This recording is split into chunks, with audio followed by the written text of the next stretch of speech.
Welcome to America's Third Party News. I'm David John Sponheim, and you're listening to America's Third Party News.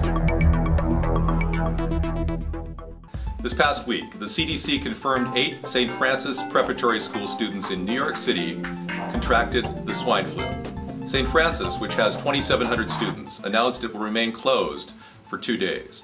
100 students absent from class last week exhibited flu-like symptoms. These confirmed swine flu cases take the number in the United States to 20. New Zealand quarantined 22 students and 3 teachers with swine flu symptoms. And in Mexico, President Calderon has urged Mexicans to avoid large crowds, avoid kissing, and avoid greeting people. 81 confirmed dead in Mexico. Mexico City has closed all of its schools and universities until further notice because of the virus. Symptoms of the swine flu include fever, lethargy, lack of appetite, coughing, runny nose, nausea, sore throat, vomiting, and diarrhea. If you're presenting with any of those symptoms, contact your doctor immediately. Now, on to business news. Microsoft Corporation said Thursday its quarterly revenue fell from the previous year for the first time in 23 years.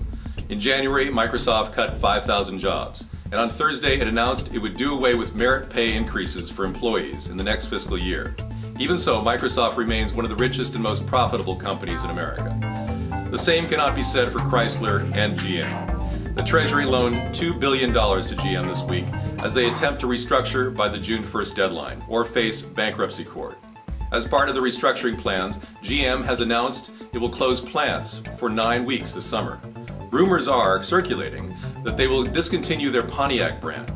The Treasury is prepared to provide GM with up to $5 billion more in federal loans, and Chrysler with up to $500 million as they race to restructure. Chrysler's deadline is coming up this Thursday. If Chrysler can't reach a deal with Fiat, by then it will be auctioned off in pieces because no more government funding would be made available.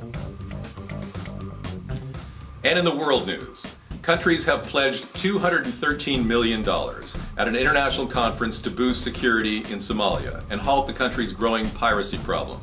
There were 61 pirate attacks on ships in the Gulf of Aden and off Somalia's coast during the past 3 months of this year, compared to only 6 incidents in the same time frame last year.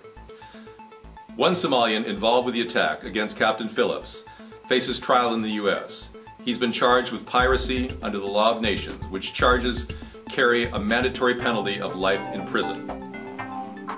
North Korea has quit 6-party disarmament talks after UN criticism for the controversial rocket launch on April 5th. After US and UN nuclear experts were expelled from the country, North Korea requested a dialogue with South Korea regarding Kaesong Industrial Complex in North Korea, which is run by both nations.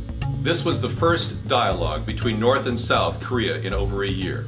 The talks lasted only 22 minutes, breaking down when North Korea refused to discuss the release of a South Korean worker who was suspected of encouraging defection of North Koreans. Many Iranians on pilgrimage were wounded or killed in attacks near Baghdad, Iraq.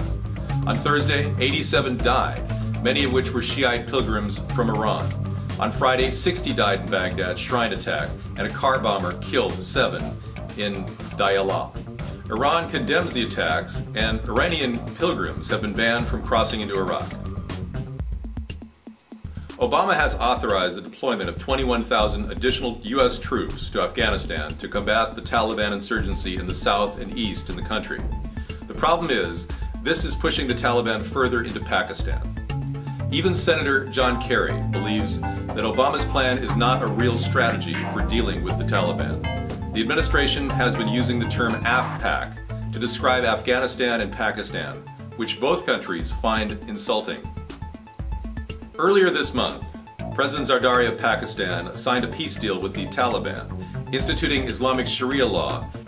The Taliban seems to have taken this as a sign that they can extend their range of power. Earlier this week, they took control of Buner and made advances in 2 other districts. Pakistan has responded, retaking Buner, and are currently launching an offensive against the Taliban in the lower Dur district.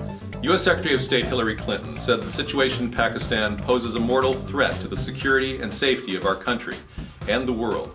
Senator John Kerry returned from a trip to Pakistan this week and says the country is in a moment of peril. Obama plans to hold talks with President Karzai of Afghanistan and President Zardari of Pakistan on May 6th and May 7th. So that's the week in review. We will do this every single week, so check back next week on our YouTube channel or catch us every night on Blog TV. We are always interested in your news, so feel free to email us at americasthirdparty@gmail.com. Thanks for listening to America's Third Party News. Join us next week as we bring you information you normally don't get in the mass media.